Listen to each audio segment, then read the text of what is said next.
Good evening, Yorktown, and welcome to the Town Board meeting for Tuesday, July 7th, 2020. Please join me and rise for the Pledge of Allegiance. I pledge allegiance to the flag of the United States of America, and to the republic for which it stands, one nation, under God, indivisible, with liberty and justice for all. Thank you. And please join me in a moment of silence, remembering all of our brave soldiers serving overseas, protecting our freedoms, all of our first responders and frontliners who continue to battle the COVID-19 pandemic.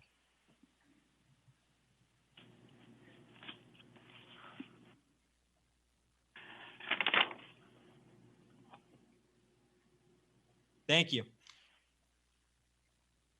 Okay, again, this is the July 7th Town Board meeting, joined by Council Member Tom Diana, Council Member Ed Lachterman. We have with us I see our Highway Superintendent, Dave Paganelli, with a fresh photo. Still not blinking, Dave. We have Councilwoman Alice Roker, Council Member. Put my picture up there. Are you going to put your picture up there, Councilwoman Roker? I'm going to put it up there. All right. We have Councilman Vishnu Patel. We have I have my own face all the time, 24/7 for everywhere, so I don't need it. Perfect. Yeah. We have our town clerk, Diana Quast, and our town attorney, Adam Rodriguez. Good evening. Good evening to everyone. Good evening. Provide an update to the town. We're going to start with COVID-19. I did provide another update earlier today with some new numbers. Currently in the town of Yorktown, according to the Westchester County Department of Health, we have 8 active cases. We have a total of 704 cases that were diagnosed within our community, but we've had 0 new cases since the day prior. So we've seen, especially in the last few weeks, a steady decline in active cases, but we're not declaring victory over COVID-19. So we still have to stay vigilant and alert and continue to follow social parameters that have been put forth. Again, we are now in phase 4 starting today. That means higher education can begin operating. Low-risk outdoor arts and entertainment is allowed. Things like the zoos and botanical gardens are able to operate with a capacity of 33%. Low-risk indoor arts and entertainment, such as museums and aquariums, can open with a cap of 25%. Media productions allowed. Our sports are returning with no fans, though, but we are going to see some professional sports back on the TV. Indoor religious gatherings are allowed at 33%, and social gatherings have an increase from 25 to 50. These are all components of phase 4. Unfortunately, the Jefferson Valley Mall and all malls still remain closed as part of phase 4. Our local gyms remain closed as part of phase 4, as well as movie theaters. And we're waiting to hear more from the governor and the State Department of Health as to when we can expect them to open. All of Yorktown's parks and playgrounds have now been opened by the Parks and Rec Department. I want to thank them for their great efforts to get our playgrounds open. As part of phase 4, practices and games are allowed for sports such as baseball and softball, but no tournament play is allowed. Contact sports are allowed to practice or hold clinics. That includes sports like lacrosse and soccer and football, but no games are allowed at this point in time. The governor did extend the use of remote meetings and through August 5th, and so the town board is going to continue utilizing Zoom for the month of July into the first week of August. Restaurants, as a reminder, are operating. They are able to provide both limited indoor as well as their outdoor dining. And we, of course, encourage all of our residents to continue to support our local small businesses. Sparkle Lake does remain open, Sparkle Lake Beach. And again, that's capped at 100 people for Yorktown residents only. A few updates from some of our departments. And I know, again, we have our highway superintendent here, so I'm hopefully not going to steal too much of his fire. But Mohegan Avenue Wall is well underway, and I believe he's going to provide an update on the progress there. I know that there's also a growing concern raised over some of our local ash trees, and that is something that the highway superintendent's keeping a very close eye on. And for our friends and neighbors on Nutley Circle, I know that they had a very impactful water main break a few weeks back. No, we haven't forgotten you, and our highway department and our water department are working diligently to resurface your road in the appropriate manner. From our library, our summer reading program has started, and I encourage all of our residents to check their Facebook page and website as for how to participate. I know my 4-year-old is already well underway there.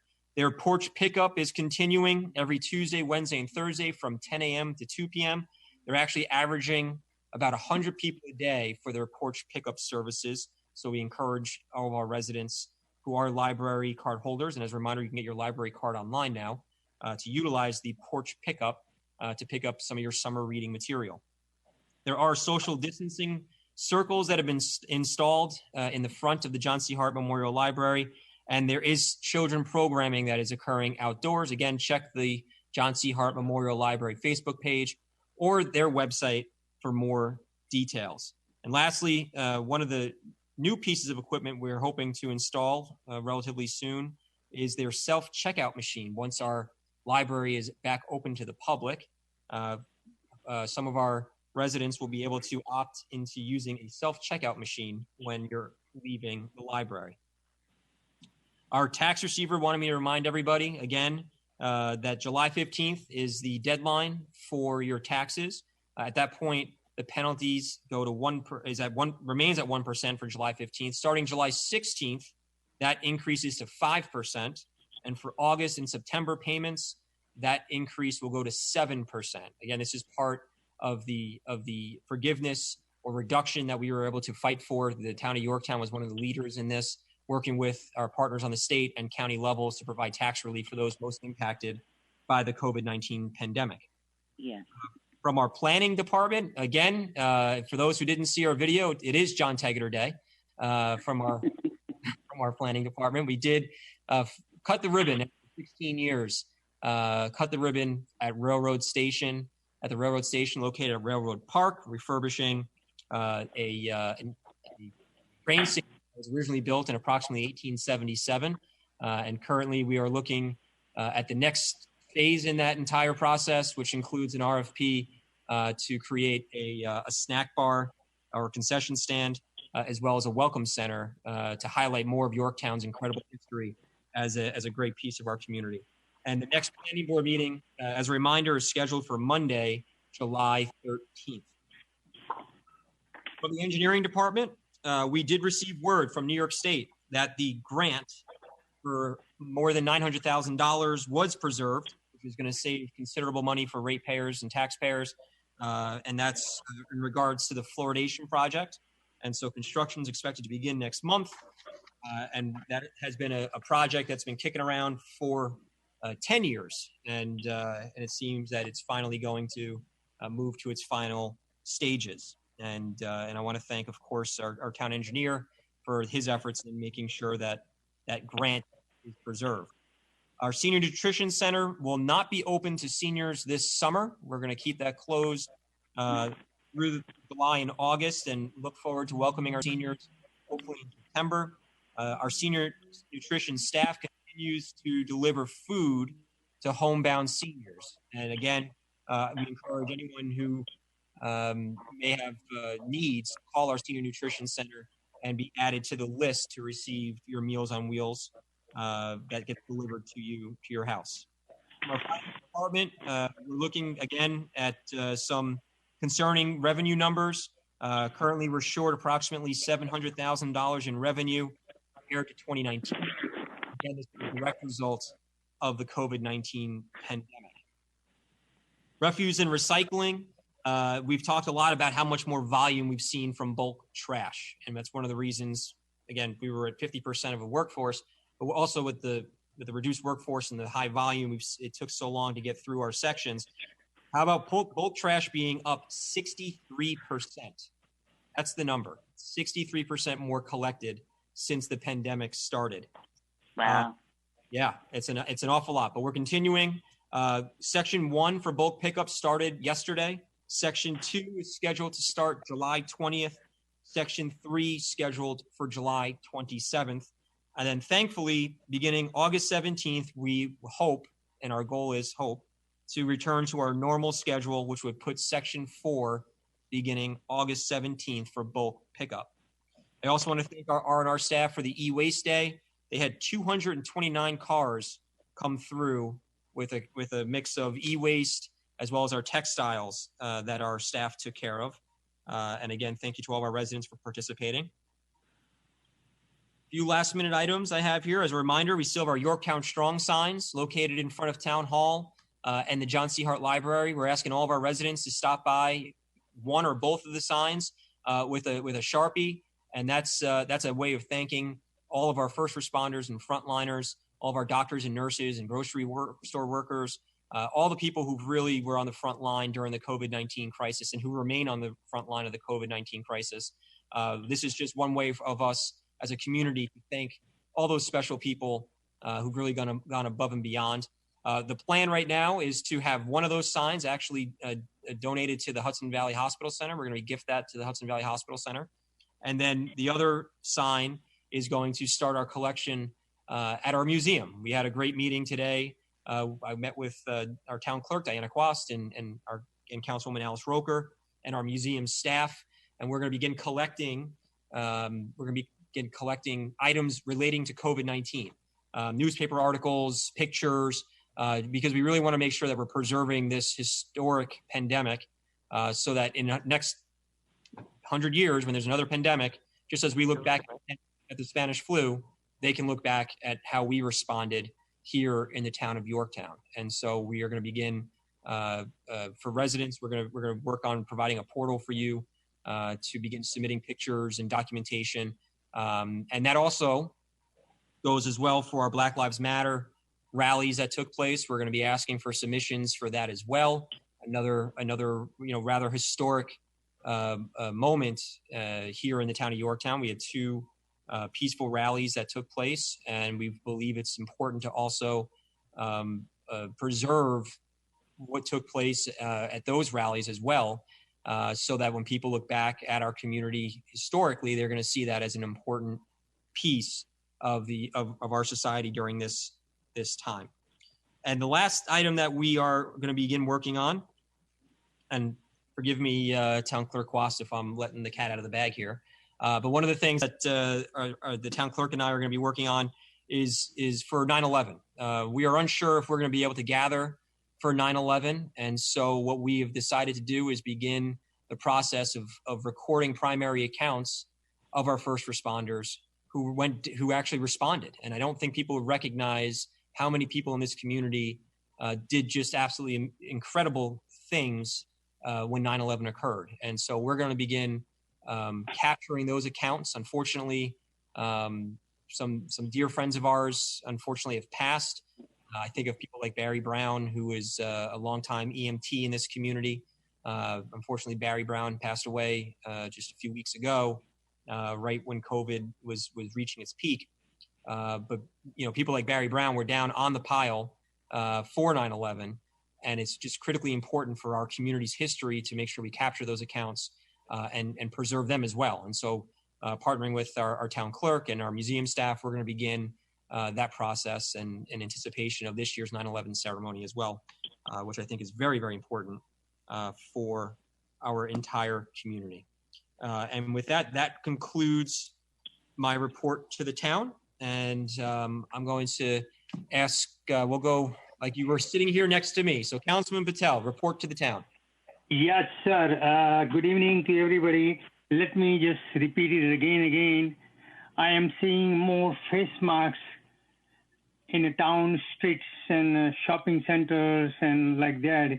It makes me sick psychologically, because if you infect someone else, get infected, and who might infect someone else, it could be a mom, dad, or a grandchildren, or somebody else. Please use the mask. It saves life. If there were no mask used at all, everybody will be sick. Whoever get even the slightest, just a little thing, it can even give you already headache. If you already have a headache, it'll make it double up. It may not be a virus. So please help us together. And another thing I found out, I have seen plastic container with some food, and it comes out of your mouth, the saliva on the street. If somebody else pick it up, who cleans up, volunteer, have mercy on the others. If you want to live happy and healthy, try to help each other, because we are all in this together. And make sure you have a safe distance. Worry about your friends and family. Just want to say one more word about July 4th. It was quite a show, I have never seen without getting out of my house. So thank you and congratulations to all the people, those who put up the show of support and helping each other morally, socially, whatever way you want to call it is. And then another thing, I just want to let the Highway Superintendent Paganali, I went on a July 4th. Your beautiful wall, wonderfully done, and I'm sure it's going to do good thing for the water of Mohegan and the residents who pass through that one. It's a wonderful project. The other thing, the fluoridation project, I want to be the town board liaison to that project, because I understand the chemistry, and I had a lot of discussion for many, many times with the town engineer, and I have seen that picture of the old one, and I want to make sure that it will never happen ever again to that deterioration of the supply of the chlorine into the water. So this is my little report. Thank you, and have a nice evening to everybody. Thank you, Councilman Patel. Councilwoman Alice Roker. Yeah, I have a question for you, Supervisor. Yes, Have ma'am. you heard anything from either of the two school superintendents about schools? Not since right before graduation. I have not had a conversation. Obviously, we also know that George Stone has since retired from Lakeland. Yes, I know. Well there, and we wish him all the best and best of luck and welcome to our Absolutely. community. But no, I have not. But I did see the governor say today that there was no decision that's been made about returning of school in the fall. Okay. I think a lot of people are very anxious about what decisions are being made. So that was my question for you. Yeah, they said they were. I And think they said they were still studying it. Is I believe what was the exact wording that was used before they made a decision on schools. right. And Ken Belfer, if he's on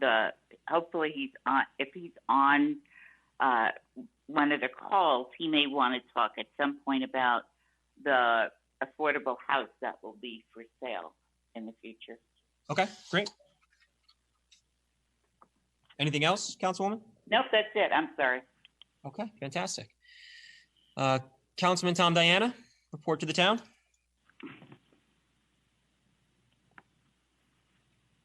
Still on mute. There we go. There you go. Thank you, Supervisor. I just want to wish everybody a belated happy 4th of July to start off with. I had the honor, privilege, and fun to watch the USS Slater come down river on Sunday. I did video it. I actually have the pictures of it when it went up. I think I forwarded them to our supervisor at that point in time. Good. It was fun to watch it come back down all spit and polished and on its way down. It is the last destroyer escort in the United States From World War II. from Yeah. World War II. Yep, and Wow. it was quite the sight to see. That being said, I want to thank John Tegeter for the wonderful work that he did on our train station. The amount of coordination that it took and the amount of time that it took to get it done was a ominous task that he bore very well. And John is always the voice of reason. He just seems to get stuff done. John, thank you. I appreciate everything you've done, from when the Powder Post Beetles were eating out the sill plate to what it looks like today. When I walked through it, it was amazing. Thank you. I appreciate, my pleasure. It's an absolute pleasure. So thank you. John That's Tegeter Day. That's John Tegeter. No, and Friday we're all going to go down and pick on him. I'd like to talk about our police department a little bit. I want to thank those guys. They're our front line of support out there. And just in the past month, Listen to me. I'm still in police mode, I guess. They've arrested homicide suspects. They have now arrested hate crime suspects for one of the yeshivas. For an incident that happened down there. There was a suspect apprehended as per a NYPD BOLO, or be on the lookout for, who may have been involved in some type of a shooting. He was arrested right here in Mohegan, right at Route 6 and Lexington Avenue. We also arrested a fellow who stole a car from Fort Lauderdale, Florida, and then lit it on fire on Baldwin Road.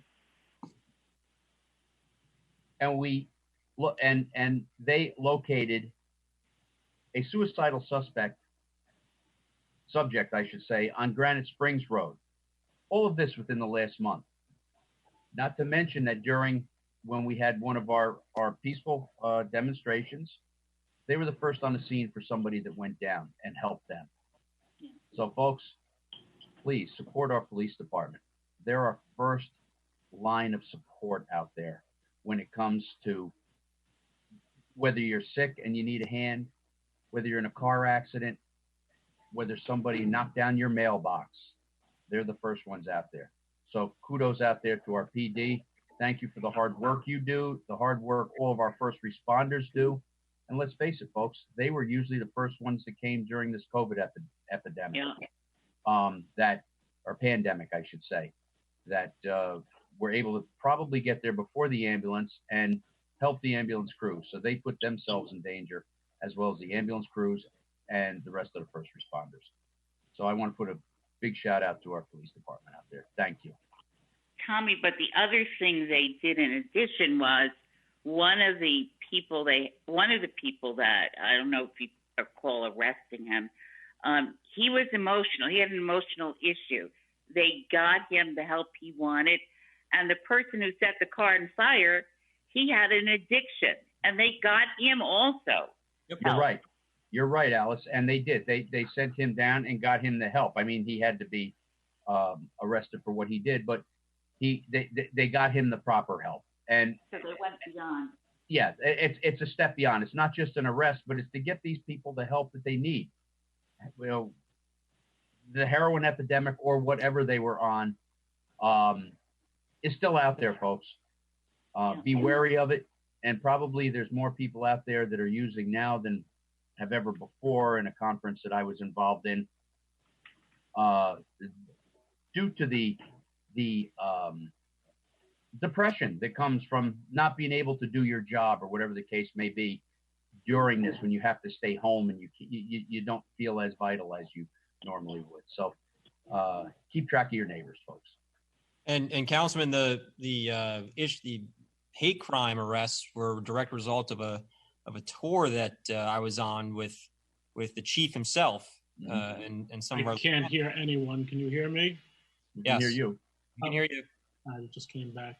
And so the like I'm saying, the hate crime arrest was a direct result of them touring that facility and recommending additional security features and security cameras.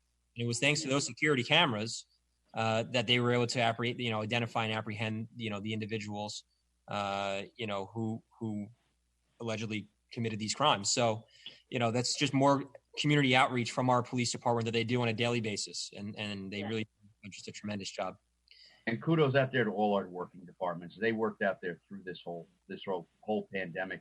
We are now back to 100%, I believe, Matt. Yes, we are. And I just want to thank all of our working departments, Dave at the highway and his crew, Kenny at his crew at the water department, our sewer department, and all parks department, and all the other ones, because they've all had to shoulder the burden of this whole thing. Yep. Thank you, everybody. Absolutely. Councilman Lachterman, report to the town. Yeah, well, I want to sort of echo a lot of what was just said about PD and all of our departments and department heads. Not give any more credit to John because he's filling up most of the screen now. John Tegeter Day. Yes, on John Tegeter Day. On our Jumbotron. But, especially the latest the latest arrest that the police had with the 3 suspects and so I'll call it suspected hate crime right now, since it hasn't been officially labeled as such, is someone who has been challenged by this hatred in the past, growing up, being Jewish. I understand it, and I always look at it as a challenge. I'll never look at it as victimization. Because I think that anytime we have something, some adversity, it's something to overcome. I'm glad that our police were really on point, and as you pointed out, Supervisor Slater, getting out there, going and doing the visits, making the recommendations that can help to stop these crimes, because you know what, a message will be sent out of this, and perhaps some education will happen out of it as well. That's very, very important. And Councilwoman Roker, you're pointing out the fact that it's not just about the policing, but what they do afterwards. Absolutely. I read that email as well, and it resonated so well. To see what our guys do, that was phenomenal. Yeah. I do want to I just have 2 other things. Supervisor Slater mentioned for Kim that July 15th is the end of that period for taxes, where you have the break in it, in the interest. But I will also remind everyone for Uncle Sam that July 15th is also our federal tax day now this year. So if you had been procrastinating, it is right around the corner. It's a week from tomorrow, and you might want to get those taxes in. You were just a beacon of hope there, well, Dr. Lachman. You know what? Anyone who forgot about it is going to pay, because you do not want to pay the interest and penalties if you trust me. So, and then the last thing, and this is actually a pretty down way to end this. I'm going to have to add one other thing.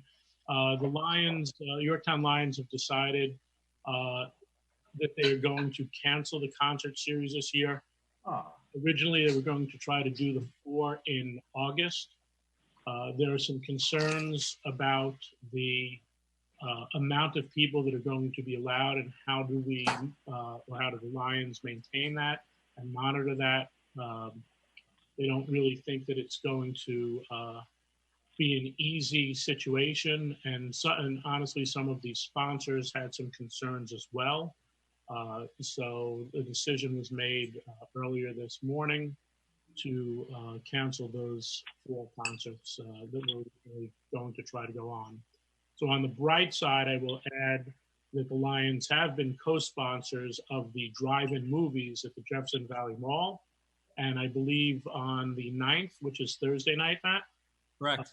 Matt's favorite movie, Frozen 2.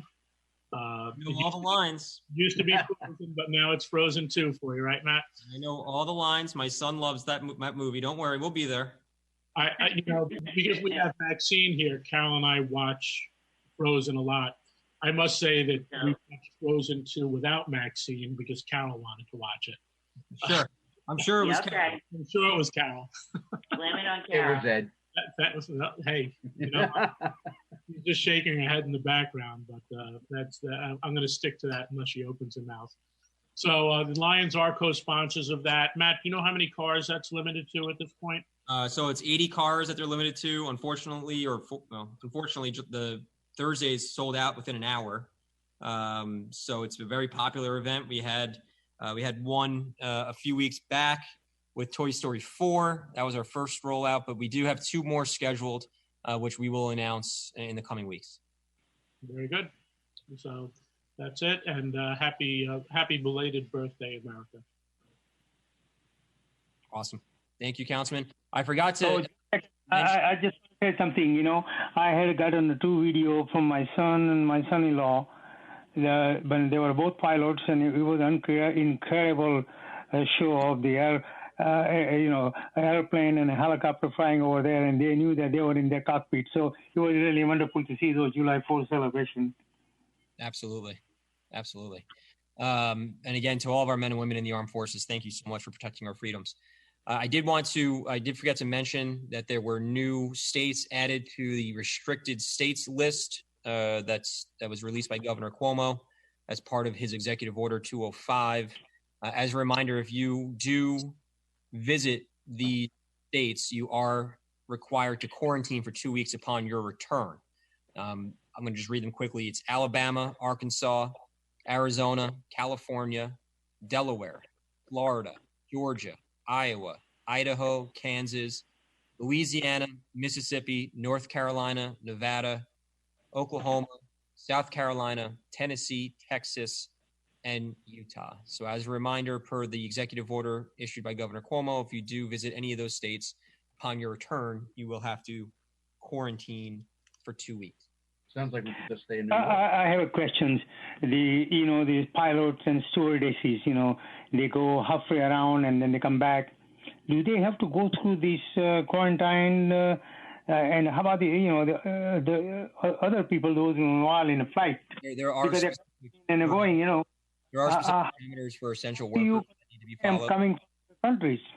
Yeah, there's specific parameters for essential workers, which I believe they would fall under. And all that can be found online. And we would encourage anyone who is a pilot or a flight stewardess or an essential worker to check the parameters before going to one of those states. Yeah, but some of the people visit to the business or whatever, and you don't know where they go, right? Is there any trace that that you can trace them where they went and they had some issue with the health and the testing and all that?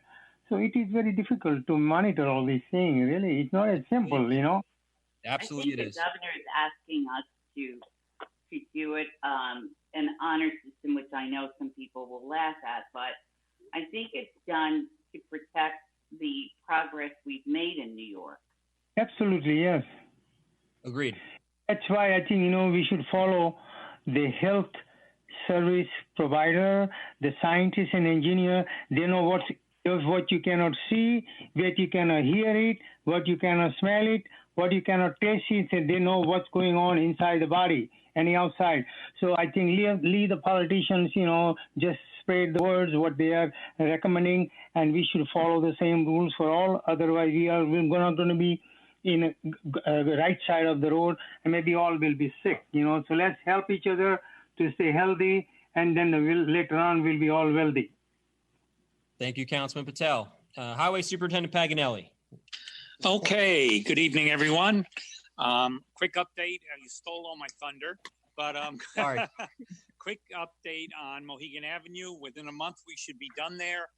You'll see some things on the agenda later regarding some health and safety issues with respect to that particular job.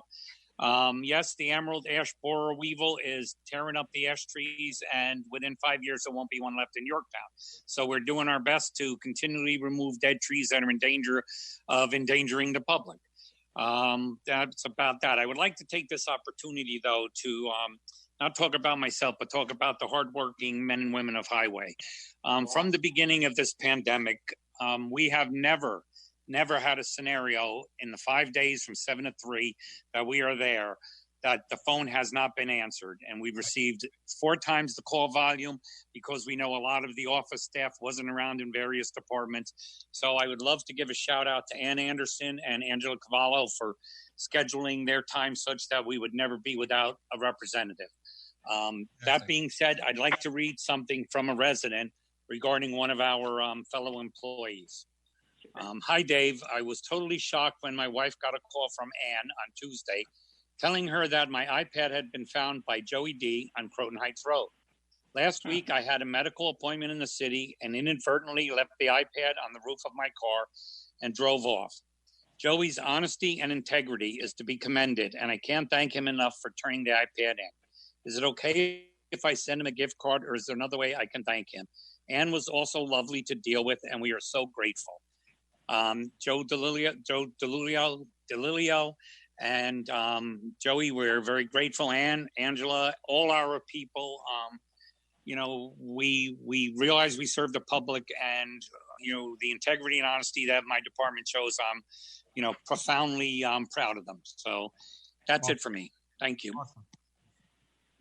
Dave, thank your workers fantastic. They really were fantastic, and they continue to be fantastic. So we appreciate them immensely. Thank you.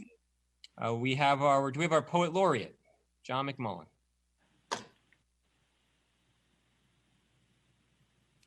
Hold on one second, John. We're just connecting here. Okay, we can hear you now. Okay. Yeah. Well, let me turn the television over. Two quick things that relate to the weekend. Two very short poems. Weirdness of pandemic poetry reading. Today I'm reading my poetry in Paris, France. I live in Jefferson Valley, New York. What a kick. It is wonderful. But to get there, I had to ask someone in New Brunswick, Canada, for an internet link to get me to Paris. And that is weird. Without the pandemic, I wouldn't be in Paris to begin with. So it is wonderful. Wonderful, but still weird. Post 4th of July. Well, the 4th of July is over. No more fireworks, patriotic speeches, television specials. Now, will we be any better?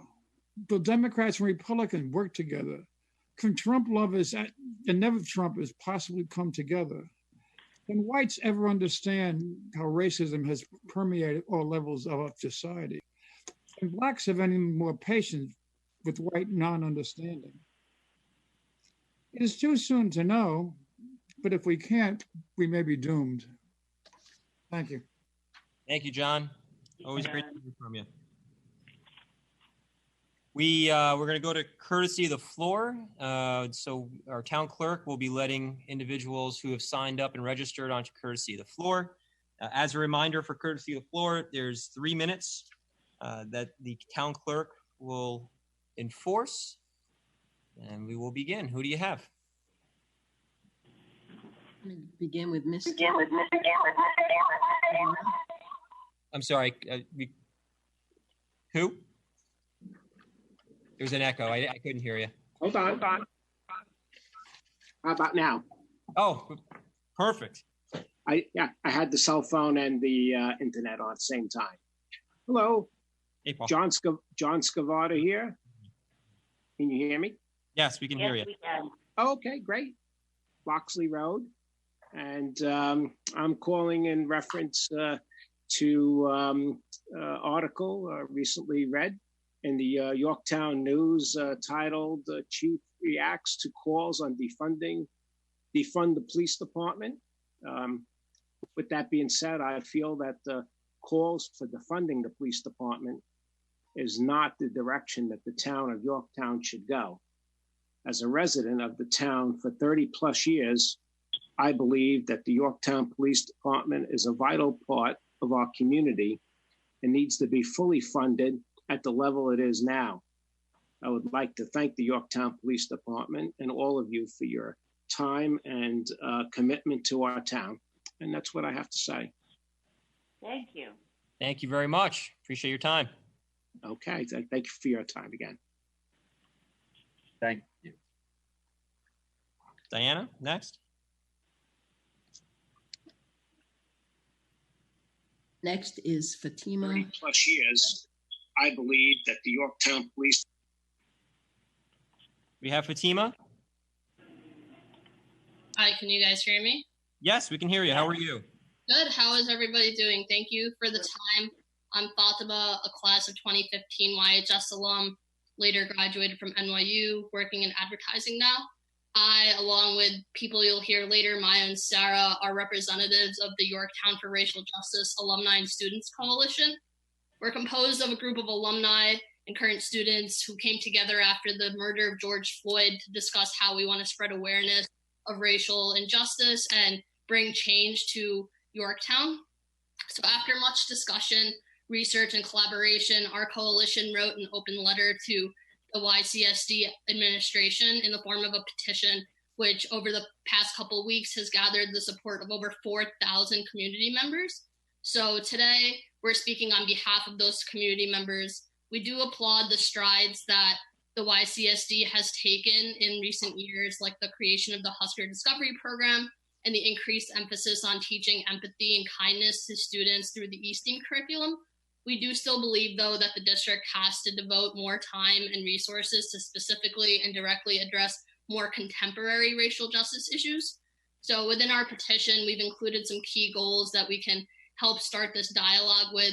First, by expanding any existing anti-racism curriculum to address specifically the ongoing systemic and institutional racial issues post-1965 after the Civil Rights Movement, diversifying the teaching and administrative faculty currently in the school, mandating that all staff and faculty have extensive diversity, inclusion, and sensitivity and unconscious bias training, and forming a diverse committee of administrators, teachers, but also parents, students, alumni, where we can all come together and collaborate to spearhead this effort.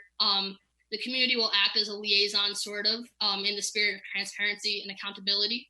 And my other members of my coalition will go into further detail later on regarding our petition points. Thank you guys for listening. Appreciate it. Thank you, Fatima. Appreciate it. Thank you for joining us. Diana, who do we have next? Next is Mayor Rue Murphy.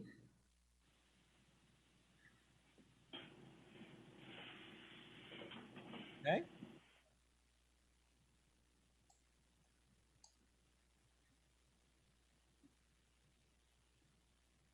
Mayor, are you there?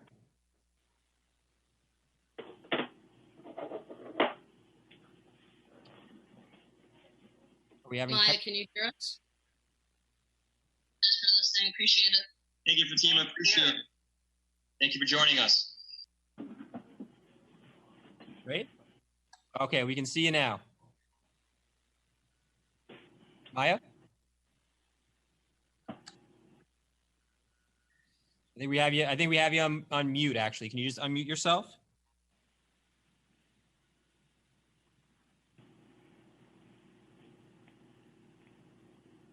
You there? Oh, yeah, sorry. I believe I was muted. Thank you. Okay, so hi, everyone. I'm Maya from the Yorktown for Racial Justice. Yes. Can you hear me? I actually think you're on a lag. If you want to mute where you're in the browser watching the video and then just speak to the Zoom, I think that might be easier. Are you able to hear me now? We can hear you now. Thank you. Okay. Can you hear me? I can't hear you. Yes, we can hear you, Maya. Can you hear us? I can't hear you, but I believe you guys can. Can somebody give me a thumbs up if they can hear me? We gotcha. Okay, awesome. All right, so hi everyone. I'm Maya from the Yorktown for Racial Justice Alumni and Students Coalition. I graduated from Yorktown High School in 2013, Carnegie Mellon University School of Computer Science in 2017, and I currently work for Waymo, which is part of the Google self-driving car project. So I work for Google. I'm going to be speaking on the specifics of the Yorktown for Racial Justice Alumni and Student Coalition petition. So first, we would like to form a diverse committee of administrators, teachers, students, parents, alumni, and other active community members to spearhead the racial justice education and ensure racial equity in our schools. This committee should be responsible for acting as a liaison between the district and the community. In Dr. Hatter's letter, he commits to building a task force, but it includes only teachers. We believe that it must include the community as well. Second, we would like to revise and expand the existing anti-racism curriculum for grades K through 12 to address topics such as racial identity, contemporary history of race relations in America post-1965, and ongoing systemic and institutional racial issues. This curriculum should be interdisciplinary and especially prominent in English and social studies classes. In English classes, students should be assigned more texts directly related to systemic racism, allyship, and activism. In social studies classes, teachers should directly address issues like privilege, police brutality, redlining, mass incarceration, and the continuous oppression of the indigenous population. The district should introduce regularly scheduled assemblies and workshops. 3, the district must be upstanders against racial injustice. So the district should stand in solidarity solidarity with Black and Indigenous people of color by releasing statements of acknowledgement and support for affected communities when public incidences of racial injustice occur. 4, we would like to diversify the teaching and administrative faculty. The district should specifically aim to hire more Black and Indigenous people of color, teachers and administrators.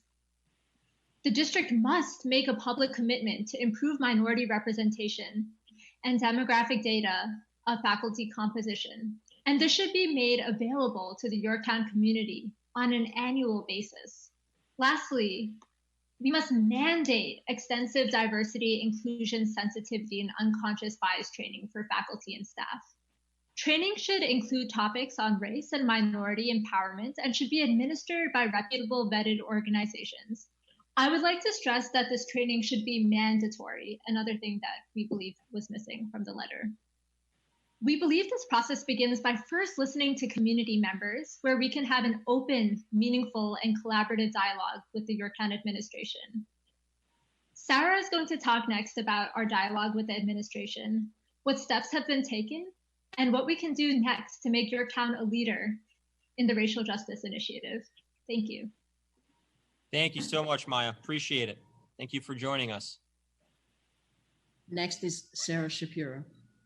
Hi, Sarah. Hi, how are you guys? Good. Thank you for joining us. Thank you for having me. So, my name is Sarah Shapiro. I graduated last year from Yorktown High School, and I'm currently attending the University of Vermont. And I would just like to go into a few more specifics, which Fatima and Maya stressed, which is what we really want to have, a dialogue of collaboration from our entire community. So the day following the publication of our petition, Superintendent Hatter released a letter outlining steps that the Yorktown Central School District administration will take. These are great initial steps, however, our demands are more specific and we can do better as a community. The district commits to offering faculty and staff and the Board of Education a cultural awareness seminar addressing racism, LGBTQ, and religious topics.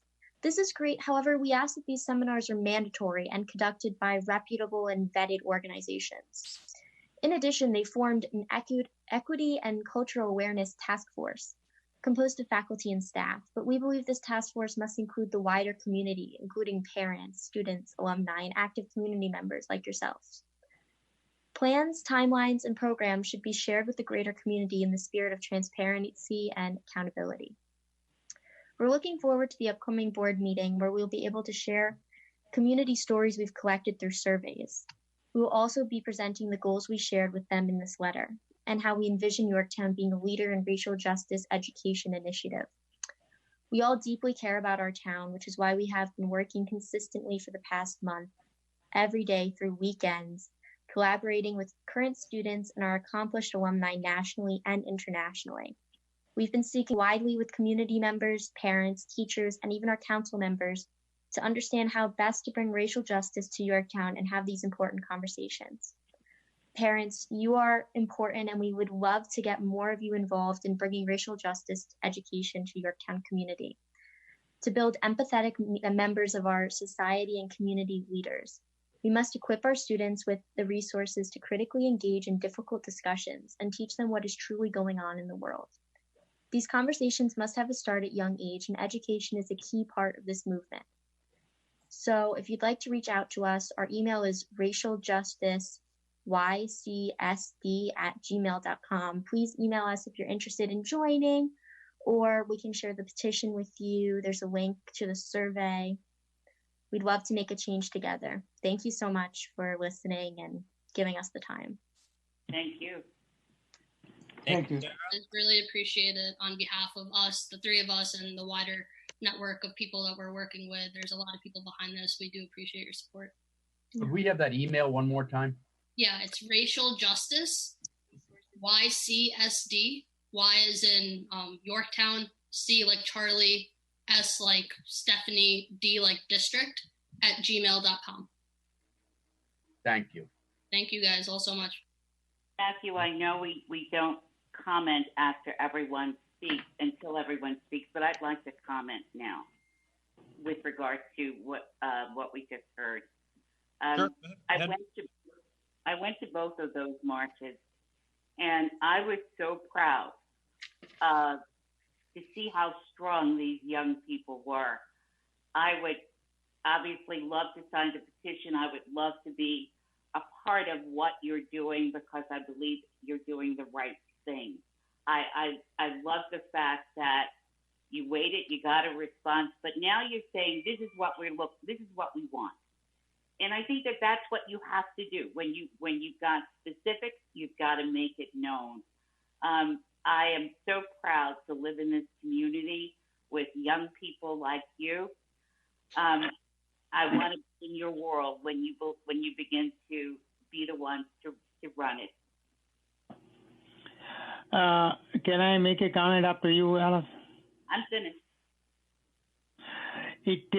It's easy to stay with the crowd, and it is very difficult to stay. It is easy to stay with the crowd, but it takes a courage, the real courage to stand alone. Thank you very much for standing up. What you think, believe in, right? Thank you all, Miss Councilmember Roker, Patel, and all of you guys for your kind words. We do appreciate it. There's many like us behind what we're doing. We do want it to be collaborative with you guys, the district, and everyone in Yorktown who feels like this is the right thing to do. So please do reach out.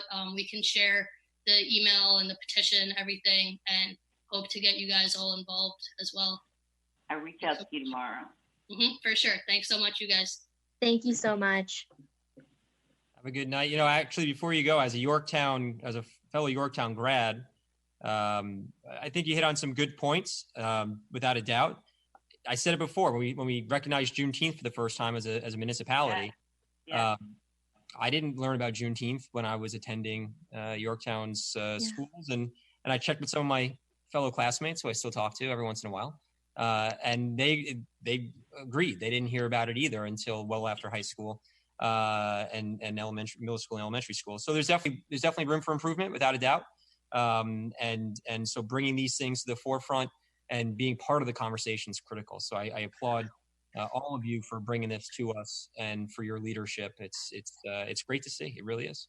Thank you, Supervisor Slater. We do appreciate it a ton, more than you guys know. Thank you. All right. Enjoy. Have a great night. Thank you so much. Good night. You too.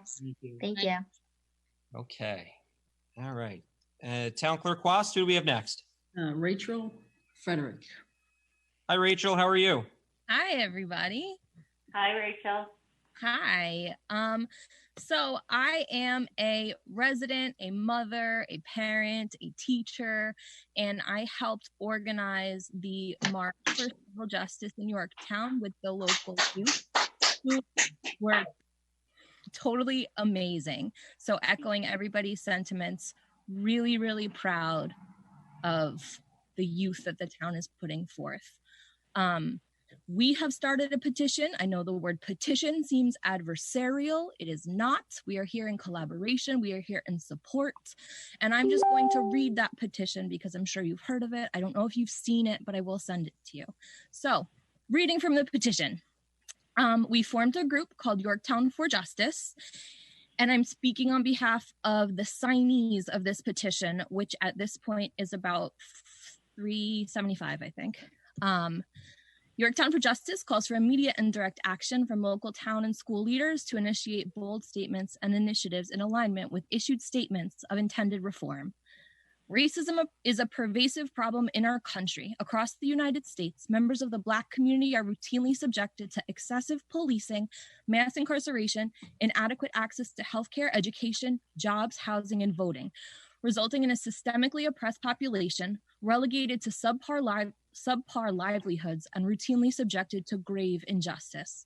Americans must remember that the foundation of our country is rooted in the systemic oppression of Black and Native people, and that the Black man who didn't even possess the right to vote or to be free at the time of incorporation was considered 3/5 of a human for congressional representation. Despite the introduction of the Emancipation Proclamation in 1862 to formally end slavery, this practice continued even into the 1960s in some places. While redlining, Jim Crow, Black codes, mass incarceration, and many other profound systemic inequities continue to this day. And so it is that racism remains a pervasive problem throughout the US, including our community of Yorktown, New York. Yorktown for Justice formed in June 2020 to organize a local demonstration after the brutal killing of George Floyd, which was just one of too many. More than 1,000 Yorktown residents poured into the streets to join us, despite an ongoing global pandemic, and I'm happy that the numbers have stayed down, to express outrage at the injustices long inflicted on people of color in the US. At this event, we heard stories from residents, our neighbors, our friends, our family members, our community, about racism in Yorktown. Those who listened closely learned that much of the racism in Yorktown is casual and indirect. White supremacy that is expressed tactically through school curriculum enshrined in stereotypes and biases that are widely echoed and reified through policies, practices, and most importantly, through silence from those in powerful positions, the peers who do not defend, the teachers at the front of the classrooms who do not interrupt, and the politicians who do not act. And we cannot be silent any longer. It is only now when we call for racial justice that we are met with dismissive and minimizing statements that proclaim all lives matter as a retort to Black Lives Matter. Black Lives Matter too. These statements attempt to undermine the movement and are readily proclaimed through the echo chamber of our local online Facebook groups, graduation speeches, and community discussions, minimizing and redirecting the calls for justice and equal rights, just as the country is coming to a reckoning with its deeply racist past. On June 2nd, 2020, the town of Yorktown and the Yorktown Police Department condemned the killing of George Floyd, and we appreciate that. You all wrote that we reject all forms of hatred, racism, oppression, religious, ethnic bias, discrimination, incitement of violence, vandalism, or animus. Yorktown for Justice is calling for actions that embody this sentiment and this statement. We need bold leadership from our government and school officials at this very moment. Clear, strong, unequivocal denouncement of racism in all of its forms, overt and covert.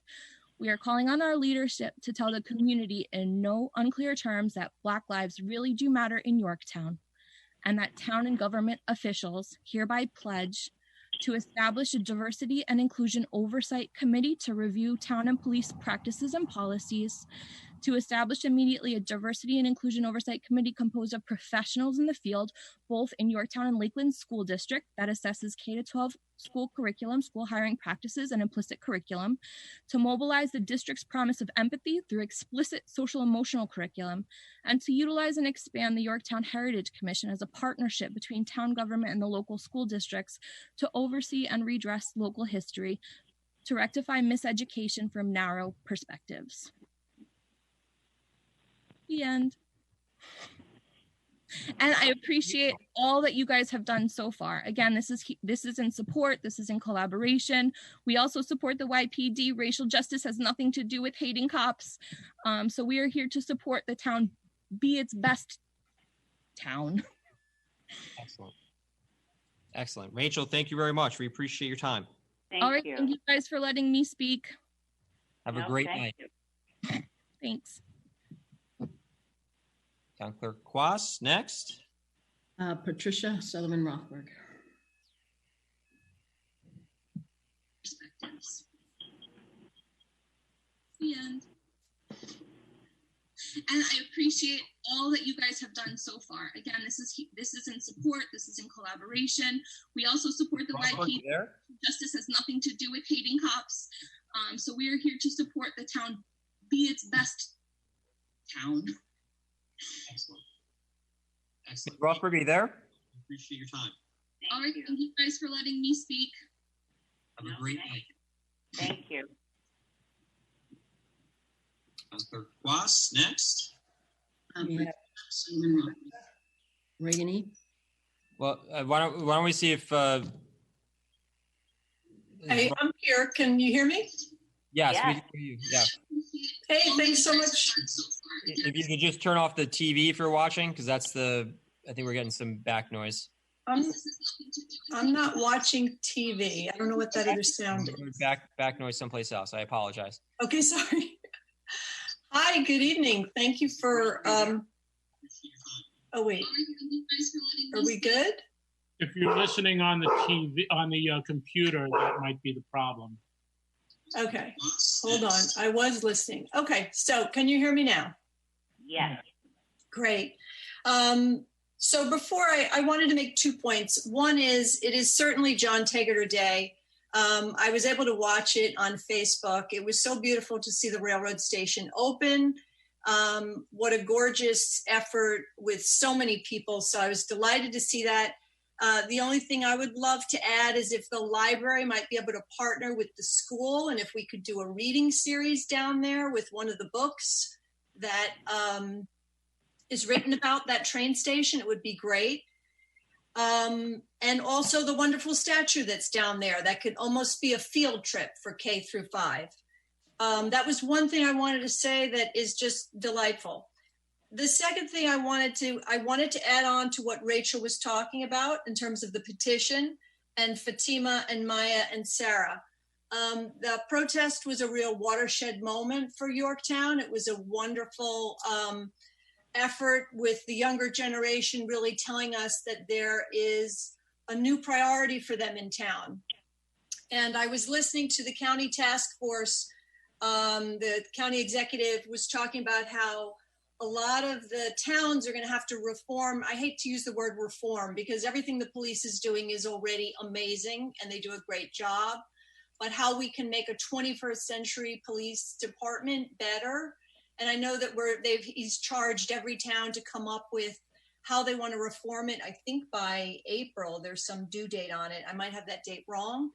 But to echo what Rachel was saying, if the town board and the supervisor would consider having some community input from Yorktown for Justice and sit with us and talk about some of the initiatives that Rachel just laid out, I think that would be really helpful. I think that the school and the town kind of intersect. I mean, our kids go to school and then they hang out in town. And I think that this movement really wants to be very inclusive. We'll be at the Board of Ed meetings, but we also want to come to the town and be a part of that reform, or let's call it betterment, open dialogue. So thank you for letting me speak. And I can't wait to come down to the railroad station when it's up. And thank you for your time. Thank you. Thank you for joining us. Next. Next is Marissa. She should be signing off. Great.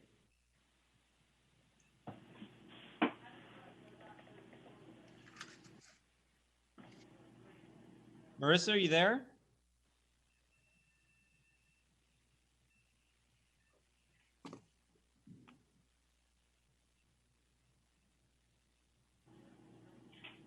Marissa?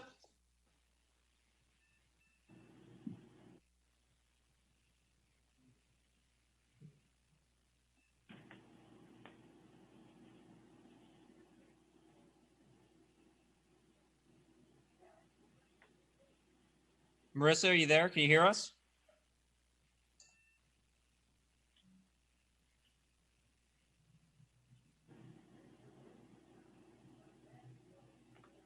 You want to go on to George Souls? Yeah, if we can just reach out to Marissa, just make sure that she's connected. But why don't we go to George in the meantime? Thank you.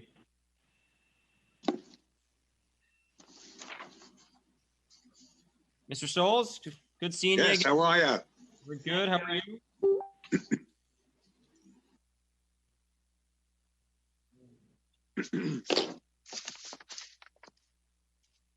George, can you hear us? Yeah, should I speak? Please proceed. Yeah. Thank you. Great. As Matt probably introduced me, I'm chairman of the Economic and Business Revitalization Committee, and we're charged with continuing to look at opportunities and activities for people in Yorktown to make it a better place to enjoy themselves as residents. And with the pandemic, we've been challenged not being able to meet in person, but we've suggested some actions to the town board to enliven our community and begin to emerge from isolation. And what I gave the town board for consideration and guidance are 6 recommendations that I'm going to go very through quickly. The first one is one that's actually been initiated. That was the wonderful rededication of the railroad station in Yorktown today. Those of you who were there saw a marvelous event, bring back the past and look into the future. And for those of you who are not able to make it, please drop by the railroad park, see the beautiful building that has been constructed, and plan to spend some time there. Also stop by, monument to our heroes.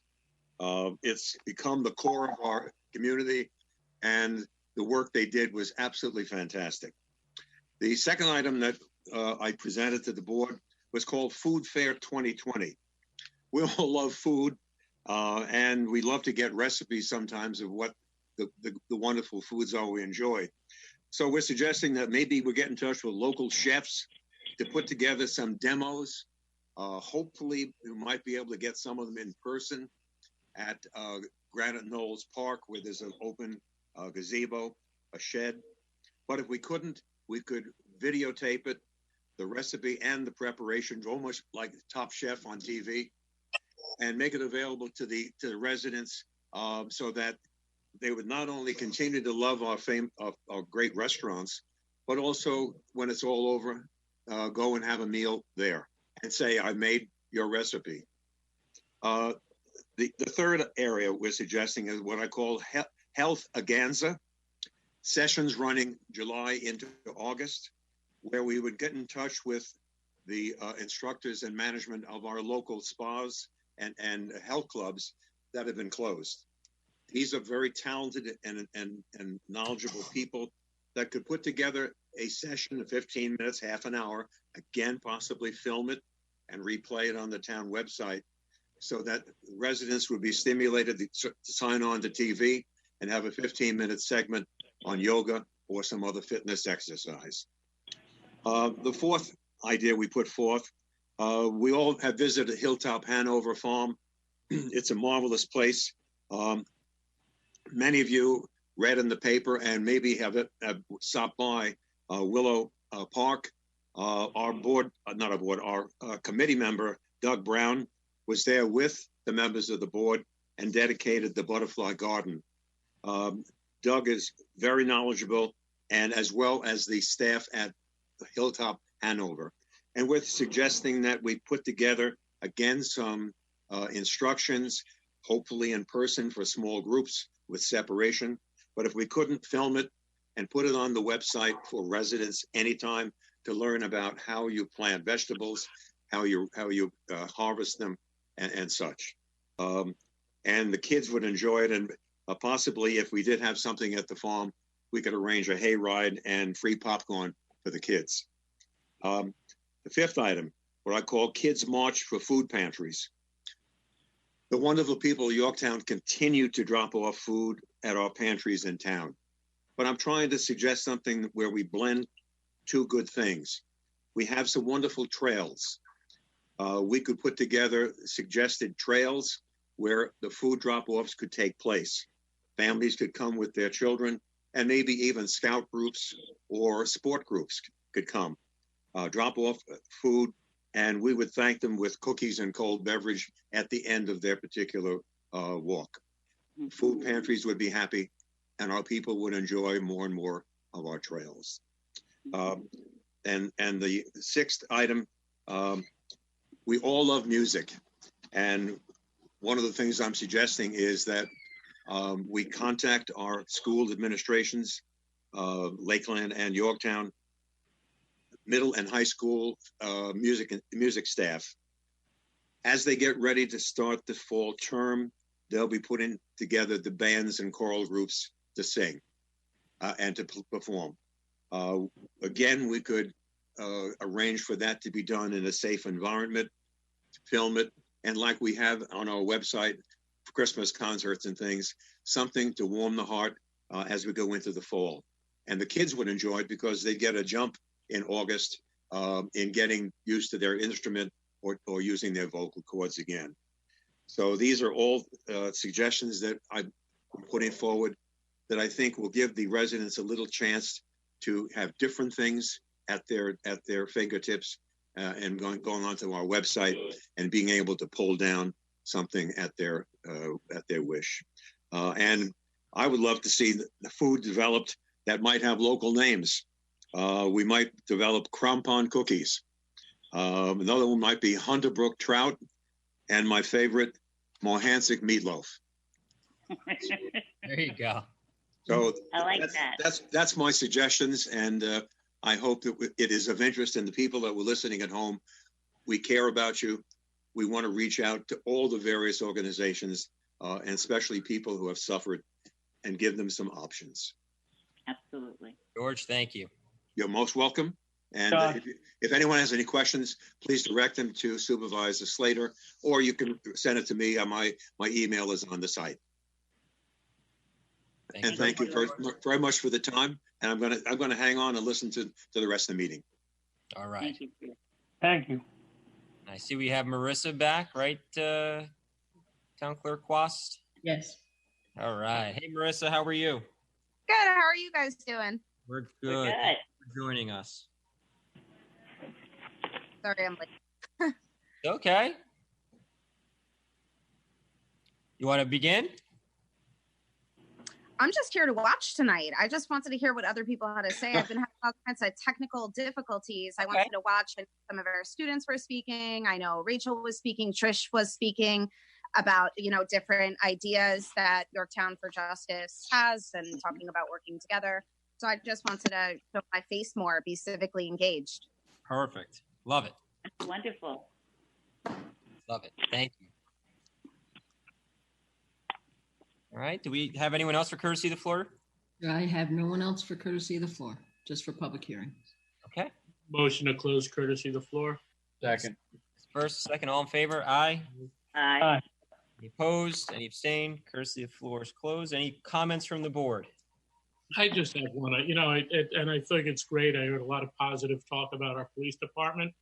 And I wanted to say one of the most positive comments I heard was earlier talking to the chief, where he, we get a lot of great things said about them, and rightfully so. But the chief said, look, you know what? There is always a room for improvement, and we want to look at our department as we do every day. And you know what? That's really the key to the success of our police department and the leadership of Chief Robert Noble. Totally agree with you, Ed. Any other comments from the board? I really want to thank all of those who came forward, especially Fatima and Maya and Sarah. It was great to hear from them. They brought some really great items to the table.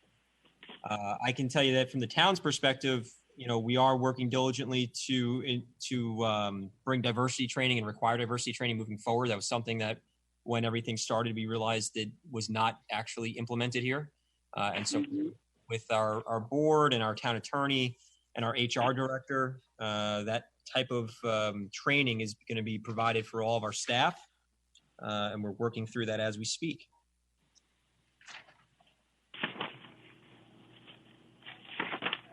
And I don't know if anyone has any other comments on the board? No? Then we will move on to public hearings. Matthew, I'd like to say something to those young women that spoke. I've heard a lot of people disagree with these young people, and I agree with them. And there has to be a conversation. There's never been a conversation about the words they use, systemic racism. The fact that some people are born with and they have privilege over other people. I am looking forward to the conversation. It is It has been apparent. It has affected me even when I was town clerk in the town of Yorktown. So I'm just looking forward to those conversations. And those conversations are going to be really important for our community to have.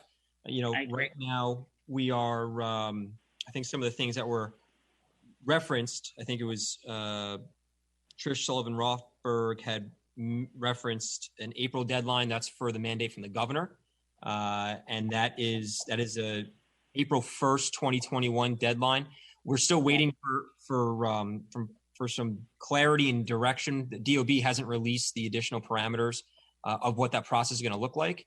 But I know that speaking to our police department and speaking to members of the board, we're looking very much forward to being active participants in that conversation, making it a collaborative effort with people from all across the community. And so we're, once that unfolds, we're going to be able to implement, I think, a very forward-thinking process that's going to bring everyone to the table and give everyone a seat at the table. And I think it's going to provide some really good insight from a lot of different aspects of the community. And it's always there with the mindset of trying to improve. And that's something that we heard from the chief. So, all right, we're going to move to public hearings. We're going to convene a public hearing to consider a proposed local law amending Chapter 200 entitled Lighting Outdoor. I see that our town clerk is already showing that it was, in fact, advertised. And we will convene the public hearing and see if there's anyone who wants to speak on the matter. Quickly, do we want Adam Rodriguez, our town attorney, or John Tegeter? Do you want to just provide a quick summary as to what this is trying to accomplish? Well, I can tell you that this arises out of considering lighting for athletic fields, which, if you consider them in your mind, have they're a unique animal in the lighting world. And so having a hard requirement to fully, quote unquote, fully shield them at their height and how they are used and the requirements thereof is difficult in all situations, possibly impossible in many. So we've proposed some language that takes the word fully shielded out and replaces it with shielded to the greatest extent practicable, which means that the planning board will do their darndest to attempt to shield them, but realizing that in all cases, in this particular instance of sports fields, that you will not be able to. Great. Do I have anybody? Can I make a just comment over there? Yes, what is really very important thing is to dim it when you not use it, So if that might be, really good, because in a certain time of the year, you don't use it anyway, in the winter time like that ball field. So dimming will save the electricity as well as solve the problem of extra light going into the neighbor's house, because sometimes you see from far away, even though it is mild, but they have a concern. And how about the birds and other, navigation problems, all these things, they all affect. So dimming is my suggestion when not in use. Very good. Do we have any members of the public who want to speak on the matter? Seeing none, we'll make a motion to close the public hearing. Motion to close public hearing. Second, all in favor? Aye. Aye. Aye. Any opposed? Seeing no comments, we'll make a motion to adopt the local law amending Chapter 200 entitled Lighting Outdoor, Article 3, entitled Procedures and Requirements. Motion to adopt. Second. All in favor? Aye. Aye. Any opposed? Any abstain? Motion carries. Aye. Next, we'll convene a public hearing to consider a proposed local law amending Chapter 248 entitled Stormwater Management and Erosion.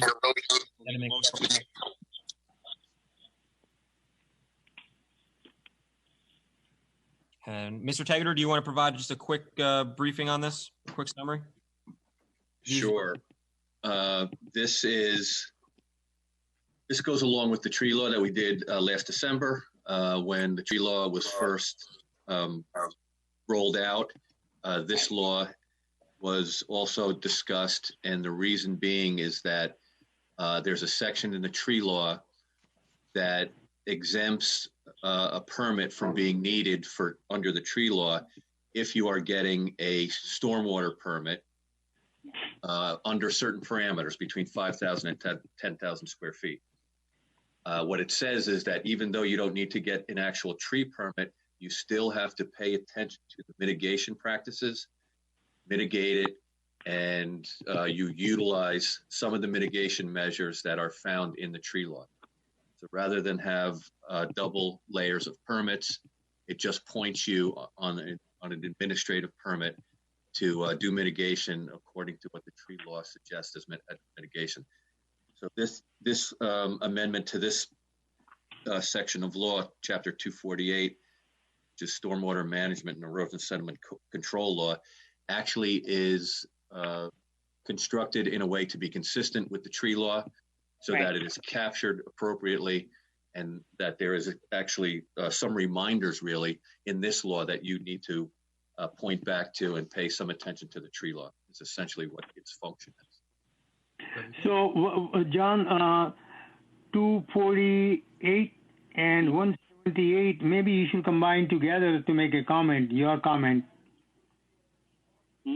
Well, no, we're doing them one at a time as per the. Yeah, but together. So if you have anything to add in or subtract, then people, those who don't know, they can make a comment on that one.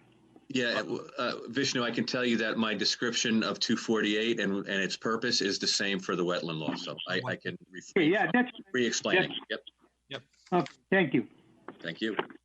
Any members of the public who want to speak on the matter?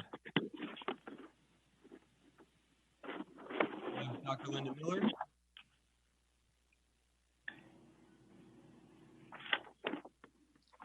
Yes.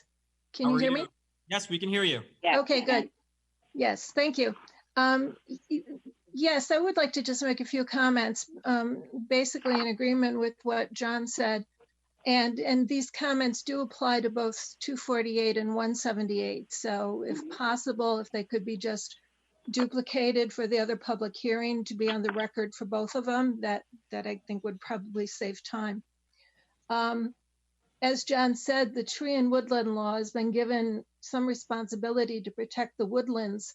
The tree and woodland law gave some responsibility to the wetland law and to the stormwater management and erosion sedimentation control law. And this was done to avoid the duplicate permit requirements, which makes it easier for the applicant. Since these laws are taking over woodland functions, it's important that they have language that clarifies the goals and intents of the woodland protection, as well as appropriate definitions. This is for the benefit and convenience of both the applicant and those administering the laws. Through these amendments, each law states what it's trying to do with regard to woodland, rather than having to constantly refer back to another separate law. The proposed amendments give guidance about functions of woodlands that we want to protect and the definitions necessary to protect those functions.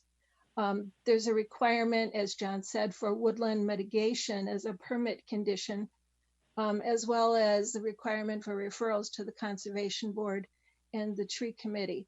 Otherwise, there really are no changes or very minor changes in what 248 or 278 regulate or how they're administered. So the tree and woodland protection law with these amendments make a package that's supposed to work together. And once this package is in place by passing these amendments with all the I's dotted and the T's crossed, then it's certainly appropriate and quite possibly necessary to move on to fine-tuning the tree and woodland law based on experience of administering it for the last 7 months. So I ask that the town board please pass these amendments tonight so that we can get this package wrapped up and move on to the next phase of using this tree law. Thank you. Thank you. Thank you. I just want to just say thank you to John, our planning department head, and Dr. Miller, and each and every one, those who input the tree committee and all that. Great job. You have worked so hard, and we want to thank you. Do we have anyone else who wants to speak on the matter? And this is the public hearing for 248.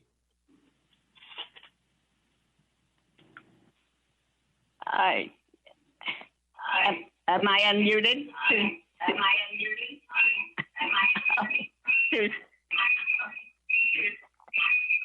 You're watching TV or Susan, okay, Susan Siegel. So I had a disconnect. Sorry about that.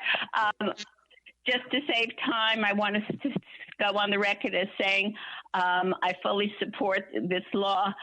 John and Linda have done an excellent job in explaining the reason for it and its consistency. I think it was an oversight last year when the tree law was passed that this was part of the package, and it just got somehow forgotten until we realized the need to do it. And again, if my comments in support of 248 public hearing can be used again for the 178 hearing. So as Linda said, just to save time and not to be redundant, but the record could show that once that public hearing, is open, that my comment is there in support of it. And again, as Linda said, I hope that you'll just pass this tonight and we can get on with preserving our trees and woodlands. Thank you. Thank you. Thank you, Ms. Siegel. I only had one question or two questions, John, if you don't mind just providing some insight on this. In regards to 248.6, when we talk about requiring addition for requirement for location of protected woodlands on the site to be included on site maps and construction drawings. Right. From a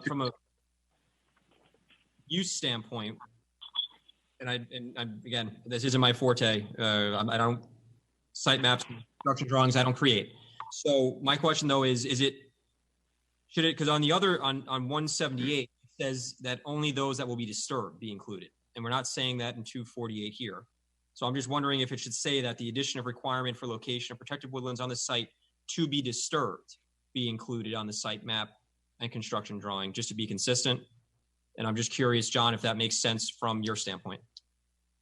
No, I think that makes a lot of sense. It is consistent, and I think the other paragraphs that have that wording in it are probably constructed that way so that if you have for instance, a large piece of property which you are getting a stormwater permit on, and you have to do some work, but you are not disturbing protected woodlands, although you have protected woodlands, you need not go through the burden of showing them or not proposing to disturb them. So I think that's what the other clauses actually are aimed at. And so I think that making this particular one consistent with those is I agree that that's what should be done.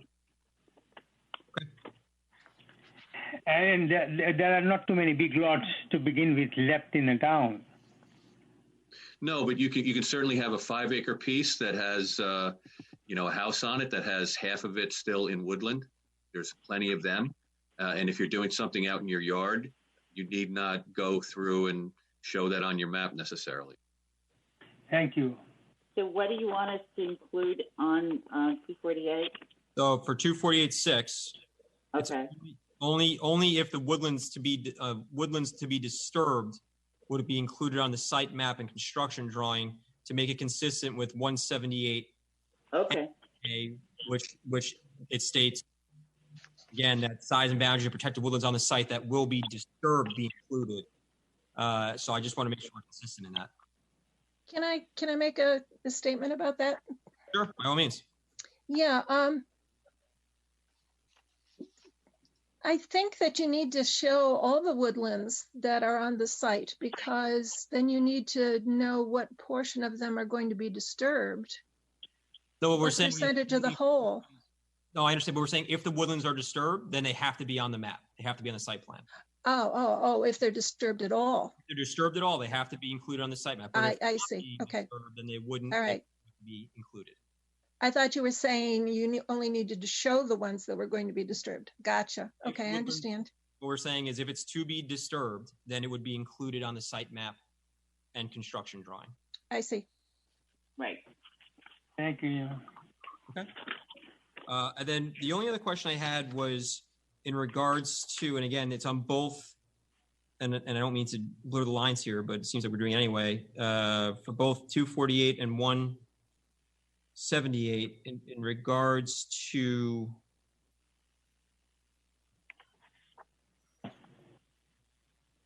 it basically requires the approval authority to take into consideration the intent. And yeah, I had a question on that one as well. Yeah, I don't understand. Yeah, I'd like to just get clarity as to what is it, how do we define intent? You have to do it anyway. So why, the law requires us to do it anyway. So why are we repeating the same thing the law has? I think that refers to at the beginning of the tree law, excuse me. There is section 270-2, which is legislative intent. Right. And right after that, there's 270-3 findings of fact. But by virtue of you adopting those are what are being looked at every time there is a review, essentially. So it sounds like we would need for both 178 against 178-12A9, and then also for 248-13, we wouldn't need those sections that would require the approving authority to take into consideration the intent and finding, because that's what it states. That makes sense. The idea is that when you're looking at 248 concerns and 178 concerns, that you might regulate or not regulate woodlands and trees based on the goals and intents of 248 and 178. That was put in there to make sure that when woodlands are being regulated by 248 and 178, they're regulated according to what the tree law, the tree and woodland law, thinks is important about trees. So for instance, in 248, it might be thought that, well, we can cut these trees because we're putting other kinds of erosion control mechanisms in and things like that. But that doesn't take into account the goals and intents of the tree law, the tree and woodland law. Since those laws are going to be, they have the responsibility for protecting trees and woodlands, they need to take into account the reasons why we want to protect trees and woodlands. And that's the goals and intents of 170. Yeah, I happen to think that by virtue of the fact that we are adding stuff into this law that will require someone to actually do mitigation that is taken from sections of the tree law, I think that goal is being met. I don't necessarily think that one has to go over the list of the legislative intent and the findings of fact in the tree law to do a good job of providing the mitigation. I think it's embedded and inherent in what you're doing by virtue of the fact that you're doing it. I think that legislative intent and those findings of fact have been adopted and are the reason for the mitigation. May I speak? I think that because the Stormwater Law 248 doesn't, as it is now, doesn't say anything about woodlands, doesn't recognize the concept of woodlands and what the findings are or the intent of preserving them are, it is important if the law is going to be modified to require mitigation dealing with disturbance to woodlands, that the law should also say why woodlands are important. I think it just strengthens that when somebody is required to do mitigation, well, why are they going to be required to do mitigation? And that's because they are disturbing woodlands, and there's an importance to that fact, which goes back to the intent and the findings, which is the point that Linda was making. Otherwise, why regulate? And what you want to do is put it into 248 and also 178, so somebody doesn't have to go back and go look at another law and find it in another law. It's all in one place. So it makes sense to repeat that and to say that protecting the woodlands and the trees are important aspects of 178 and 248. But don't you have that in J? Yeah, that's what I was about to say. We have that in J of 248-1, findings of fact. We're adding a paragraph that describes what trees and woodlands do and the vital role they play. Right. I'm sorry, but I don't. In the tree and woodland law, as part of the way the approval authority reaches its decision, it says that it's required to take into account the goals and intents of that law. So it was just repeating that language in 248 and 178. Yeah, I understand. I agree with Matt. Wouldn't just by the fact that you talk about the trees and woodlands in section 2, letter J, wouldn't that somewhat describe the goals and intent of the law? I believe it does. And by the way, I think we all need to be reminded that the section in the tree law, those two sections, legislative intent and findings of fact, are indeed what they are. They are the intent of the legislation adopted by the town board, and they are facts that were found by the town board to actually put in place the tree law. So I think that they are inherently there, and I don't think they need to be repeated in every permit that the town engineer does for this section of law. I think it's inherent in there. That's just my opinion on it. So, I mean, I completely understand what Linda and Susan are saying about consistency, but I think it's in there. I agree. I think I totally understand what they're saying, but in this instance, it's spelled out. Like, well, maybe to me.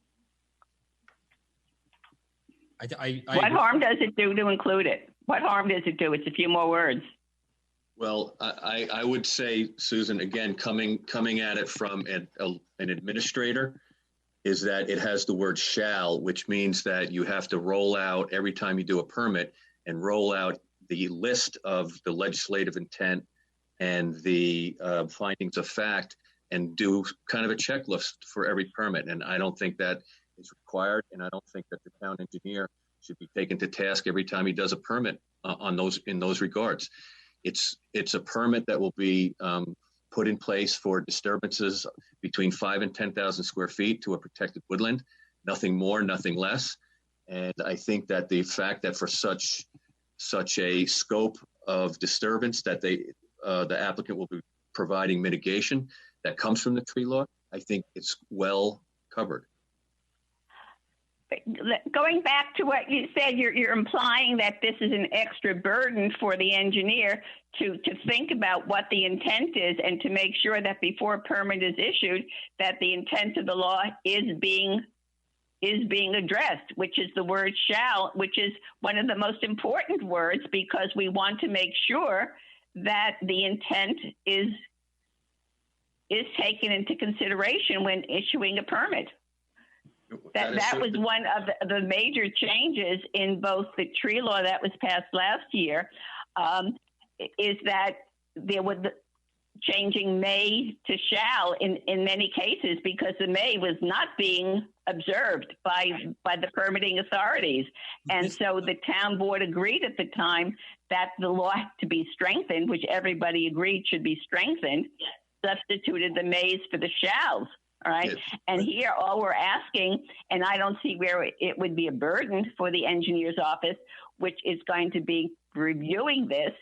And it's just, yes, it is one more step to consider that there is a woodland and you have to pay attention to the woodland.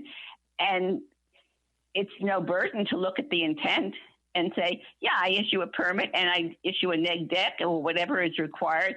And yes, you have met the intent. It's no big deal. But it does say, I shall look at the intent and make sure that I've covered that. Yeah, I think, in my opinion, going through the motions of issuing the permit is speaking to the intent and the findings of fact on its own, since that is what created the law or the basis of the law. And secondly, the discussion about all of the haggling that went on between may and shall In the other law, that was really discussed about actual actions that need to be taken for the review. In other words, whether or not you refer it to the Conservation Board, for instance, what may or shall make sense there. With the legislative findings and legislative intent and findings of fact, those are the basis of the law. And inherently in reviewing a permit and issuing a permit, you've done that. You have to take that into account. And you shall do mitigation, which is again one of the major changes in the tree law, which is being carried over for consistency into 248 and 178. That when this disturbance does take place, there shall be mitigation, which is, as you well know, is a very flexible kind of an approach. That the mitigation is worked out between the applicant and the approving authority to see what is fair and reasonable, but it shall be done. It is not a may. So yes, mitigation shall be done. Yes, I agree with that. Yeah. So shall does have an importance here, but again, I just don't see what the problem is by putting in the extra language. I don't see what the problem is by excluding it. I don't either. I think it's well spelled out. We've been beating these laws up now for as long as I can remember at this point, and it seems to read onto itself the way it should. I agree with John Tegeter. I do as well.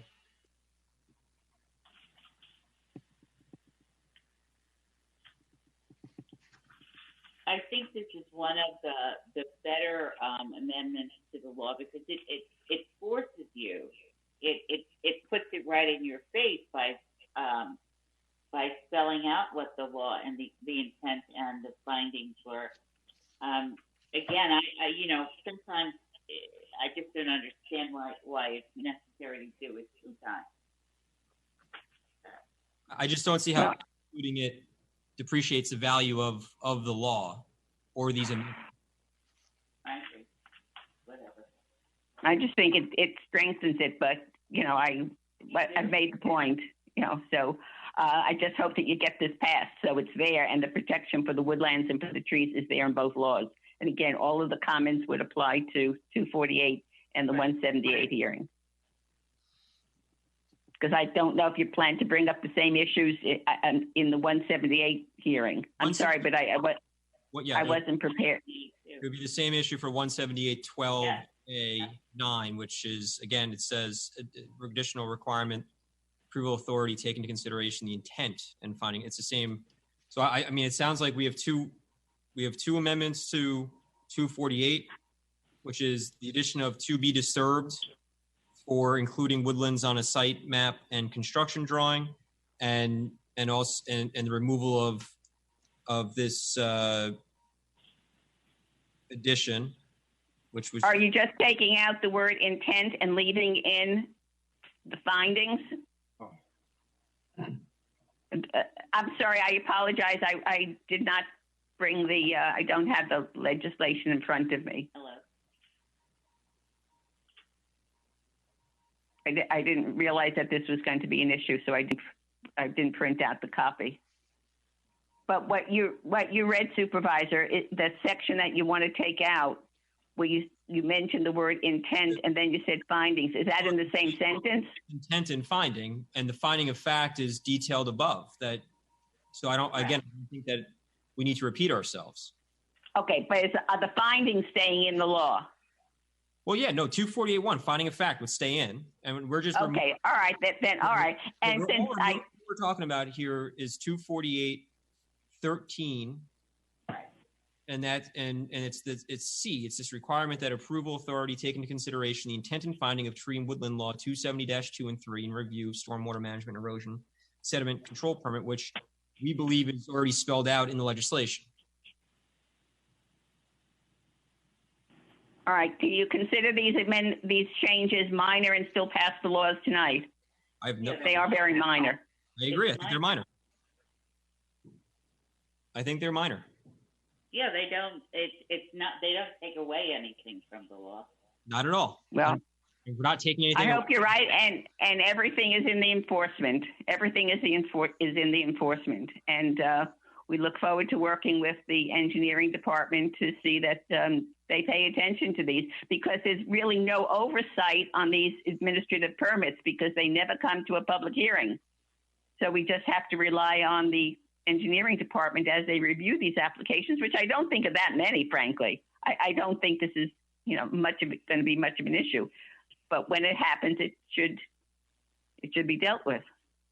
So again, we're going to be, so the amendments that we're including, we're going to add to be determined, woodlands on the site, addition of requirement for location of protected woodlands on the site to be disturbed is to be included in site map and construction drawing. That's 248-A1B. And then we're going to remove this other requirement of that the approval authority take into consideration the intent and finding. So we'll remove that, add that one portion to 248-6. Right. But the finding statement is staying in. Finding of fact remains. 248-1 remains. All right. Okay. Any other comments from the public?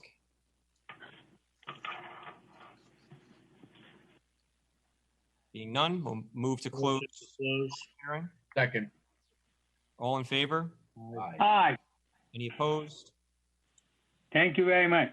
And considering we believe and designate them to be minor amendments, I'll entertain a motion to pass the amendments to Chapter 248 entitled Stormwater Management and Erosion and Sediment Control. So move. All in favor? Second. Aye. Aye. Aye. Any opposed? Motion carries, and the amendments are adopted with the two minor changes from the board. Yes. Thank you, John, and the entire community, the tree committee, the woodland, everybody. Thank you again. Thank you, Councilman Patel. And we will now move to convene a public hearing to consider a proposed local law to amend Chapter 178 entitled Freshwater Wetlands. We've already had two public comments, which we will replicate. We do have the town clerk showing the advertisement. Is there anybody else who wishes to speak on the matter?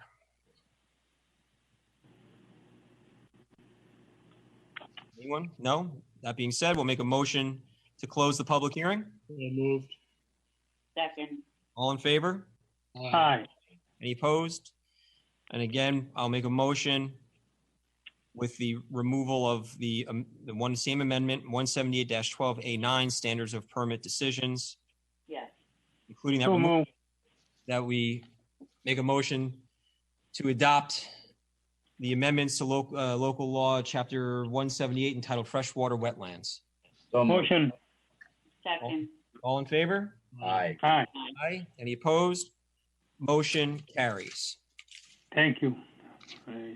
Matt, can I thank Susan and Dr. Miller for their input beginning last year in the law, and it really shows the way that the community can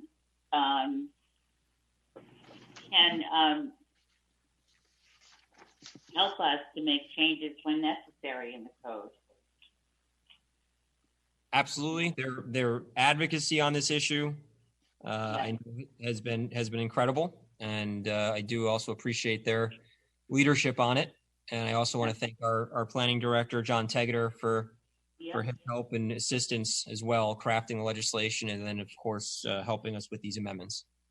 And you need only one permit, not two. Thank you, John, and each and everyone. This is wonderful. Okay, we're going to move on to resolutions. We'll go through all the resolutions and we'll entertain a motion at the end. Resolutions authorize the supervisor to sign an agreement with Westchester County for Title 3B nutrition site and supportive services transportation funding for senior residents in the amount of $17,878. Authorize the supervisor to sign an agreement with Westchester County for overserved meals and other nutrition programs funding expenses for senior residents in the amount of $12,646. Authorize the supervisor to sign an agreement with Putnam Northern Westchester BOCES Center for Environmental Education for the purpose of facilitating a 2020 summer hiking program for students, grades 3 through 8, in the amount not to exceed $9,900, which is contingent upon necessary enrollment. Authorize the supervisor to sign a license agreement with Westchester County for certain VoIP-related equipment that will facilitate the town's participation in the county's new hotline system. Authorize the supervisor to sign an electrical supply agreement with Constellation New Energy, Inc. Authorize additional work session meeting for July 16th, 2020, and cancel work session scheduled for August 11th, 2020. Authorize town clerk to refer out the wetland stormwater management permit application received from Paul Fitzgerald for the installation of a new in-ground swimming pool. Resolve that the comptroller is authorized to process credits to August rent for March abatements for all tenants, licenses, etc. at the Albert A. Capolini Community and Cultural Center. We also have a resolution to extend bids for street light maintenance for the Highway Department. Also extend the bid for traffic light maintenance for the Highway Department. Resolution to approve change order number 2 for the Mohegan Avenue retaining wall. Authorize the comptroller to release wetland bond WPFS WPPP-013-14 in the amount of $2,500 for work done at 2579 Barry Court. Authorize the comptroller to release performance bond in the amount of $250 for work done at 830 Kipling Drive. Authorize the comptroller to release performance bond in the amount of $2,000 for the work done at 3186 Strain Boulevard. Authorize comptroller to release performance bond in the amount of $250 for work done at 2747 Old Yorktown Road. Authorize the town supervisor to sign contract amendment number 1 in the amount of $10,200.50 for the pump station upgrade project, which is Walden Woods, Jefferson Valley, Jefferson Park Pump Stations, contract number 1. This is, and I do want to just make a point to specify that this is specifically for the fence at Jefferson Park, which has been required by the Department of Health, despite our absolute best efforts to mitigate this, including our partnership with County Legislator Colin Smith and numerous attempts to find an alternative. Unfortunately, it's a mandate that the Department of Health will not budge on. Also resolved, the comptroller is authorized to refund the following duplicate tax payments. I also have, in addition, there are 2 resolutions that were put forth during closed.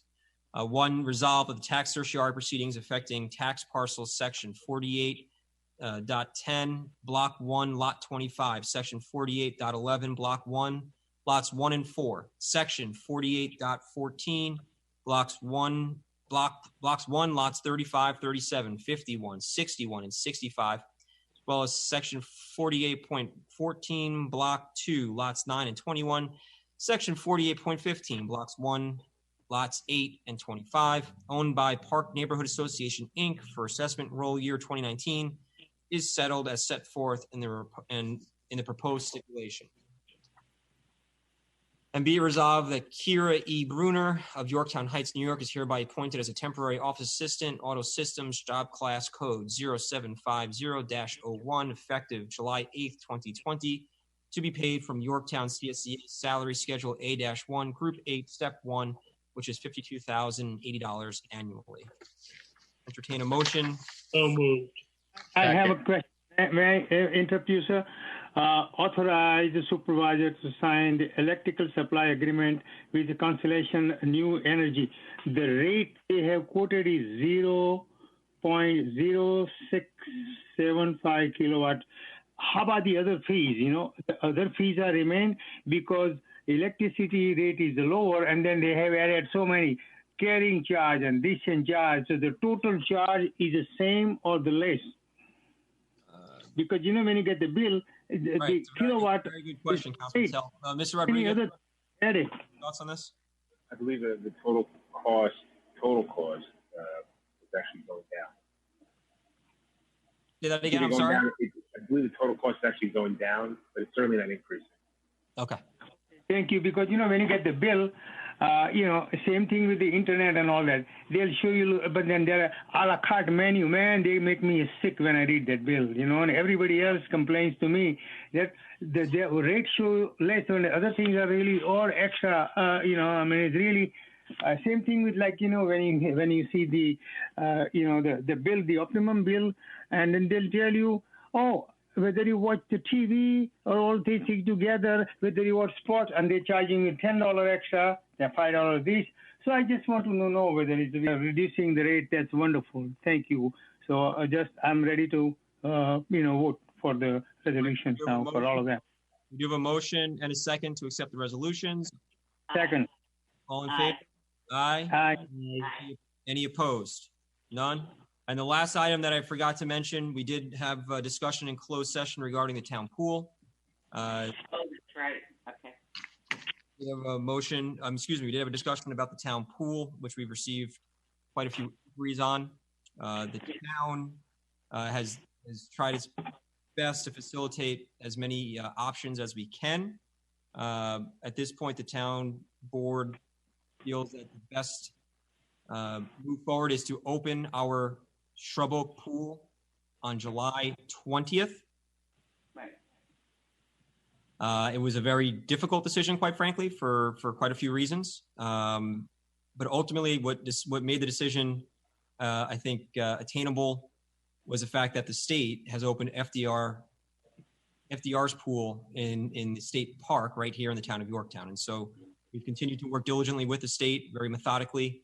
We've waited till phase 4 to make this decision to ensure that is the best decision for our community, with obviously public health and safety on the forefront of our minds. There will be COVID-19 protocols that are mandated to be followed by the Department of Health, including a 50% cap on capacity, which translates to 288 people allowed at Shrub Oak Pool at one time. And we will be working with our Parks and Rec staff to set forth the required pool passes, we believe on a daily basis. And so we'll entertain a motion to authorize the opening of the pool on July 20th for a 5-week period. So moved. Second. All in favor? Aye. Any opposed? Motion carries unanimously. And with that, with no other business before the board, we'll entertain a motion to close. So moved. Closed. I'm sorry, to adjourn. Motion to adjourn. Motion to adjourn. I swear. One of them. All right, we have a motion. All in favor? Aye. Stay safe, Yorktown. Have a good night. Thank you. Good night. Thank you.